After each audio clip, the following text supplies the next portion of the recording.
The recent debate between Bill Nye and Ken Ham that took place at the Creation Museum was the Christian event of 2014. Some people actually referred to the event as being Scopes 2, referring to the famous Scopes trial that took place many years ago. Other people said it was actually the Christian Super Bowl, is the way it was spoken about on the internet and so forth. But regardless of what title we put on it, I think that first of all we should say that Answers in Genesis did a remarkable job of pulling together the debate itself, and they put on a really great presentation. I thought they did an excellent job. The debate, however, when you look at and start to analyze what took place during the debate, I think that we should remember what actually precipitated the debate in the first place. A statement was made during an interview by Bill Nye, and I've got a copy of the statement here. Let me read it to you.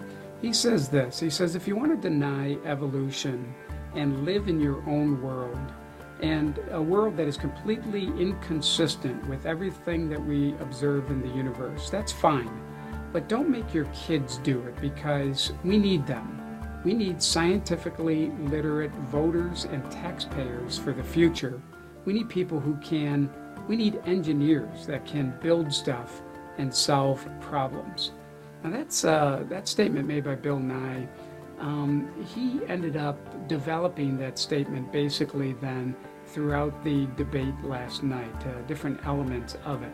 And personally, I find that debate to be not only demeaning to the Christian community and to anyone who believes that the world was not created through evolutionary processes, I find it to be rather chilling when he starts talking about the fact that you don't really matter.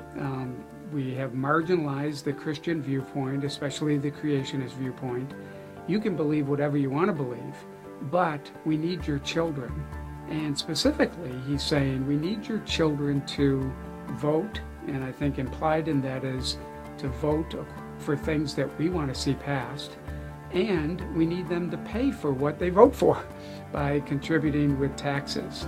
Now that whole concept to me is rather disturbing, and that tells me that there was something much deeper going on there during this debate. When I look at all the statements that were made, a couple of philosophies seem to percolate to the surface. One is humanism, first of all, and then rationalism. Now, humanism has human ideals and goals as its primary object. In the Catechism in the Christian Church, we say the chief end of man is to glorify God and to serve Him forever, to enjoy Him forever. In the humanist catechism, if they had such a thing, it would be the chief end of man is man. Man is the ultimate goal. And not just is man the ultimate goal, but oftentimes they're antagonistic then of the Christian religion, and they seek to marginalize it or to do away with it altogether. Coupled with that is the idea of rationalism. And rationalism comes from a Latin word that means reason. And all throughout the debate last night, Bill Nye kept saying, this isn't reasonable to me. And he even referred to himself as the reasonable man.